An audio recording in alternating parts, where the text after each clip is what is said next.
today we're gonna make a miniature house. By the way, I'm Alfie. So for those who don't know what is a miniature house, what is a miniature house? A miniature house is the smaller size of the house than the normal. So I hope that this video will help you. Okay, so let's start. The materials that we will use is the popsicle sticks, glue sticks, glue gun, cutter, ruler, and pencil. So the first that we will make is the body of the house.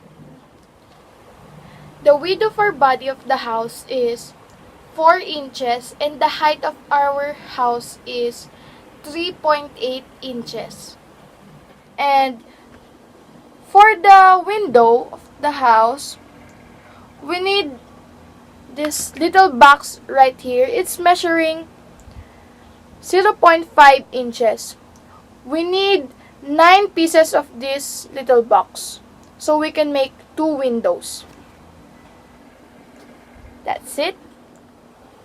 For the lower part of the house, this 4 inches popsicle stick will be cut in the center and it will become 1.6 inches. So, let's cut it. Let's cut it with the use of scissors. Like that.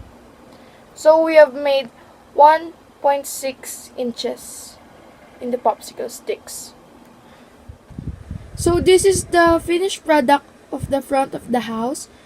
The spacing of the window is 0.11 inches. For the back of our house, I already cut some 9 pieces of popsicle stick measuring 4 inches because it's still the same procedure as the procedure in the front of our house.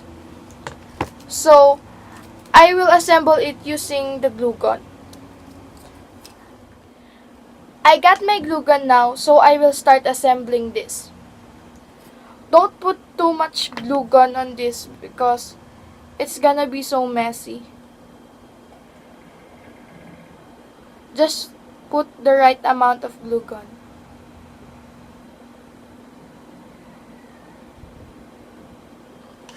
Yes.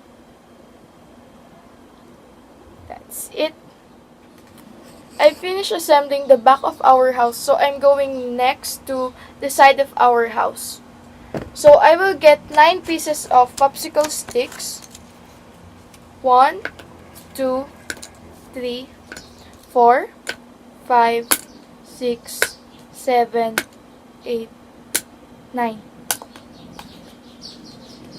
So I'm gonna measure 3.8 inches. So I will start now. This is for the one side of the house.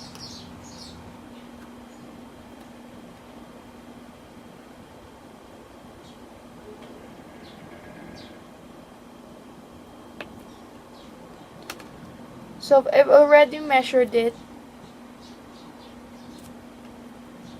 using the pencil.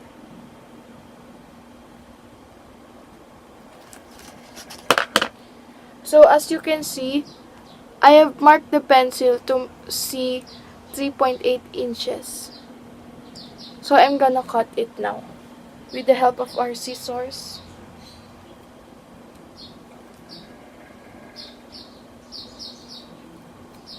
Stay calm.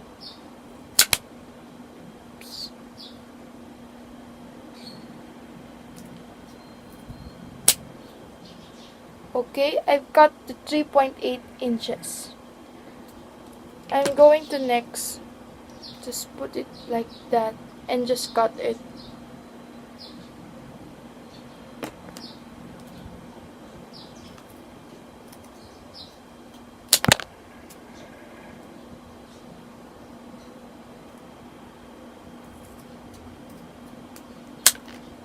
That's it. I finished assembling the parts of the house except of the roof. But I'm assemble the lower parts of the house. I'm gonna assemble the side of the house, the back of the house, and the front of the house. I just made my roof. The procedure for the roof is so easy because you just need 12 popsicle sticks by pair. The procedure is like this. The 11 popsicle stick, you just stick them together. And at the back of it, the last popsicle stick with a space of 1 inches. It's okay. So, we're gonna stick it at the top of the house. You put the roof like this. You just put the glue in here.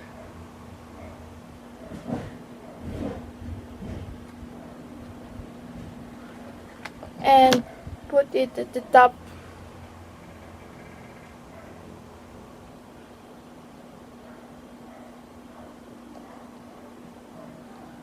Just like this. And just the same with the other one. Just put the glue in here.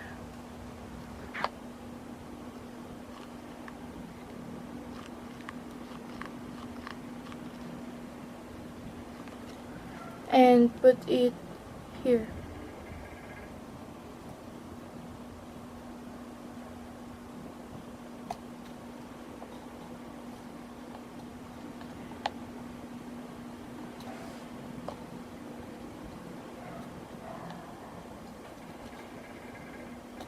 The house is done.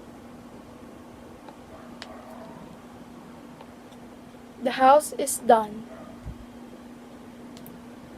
So this is the finished product. I hope that it helped you a lot. So don't forget to hit the thumbs up and subscribe.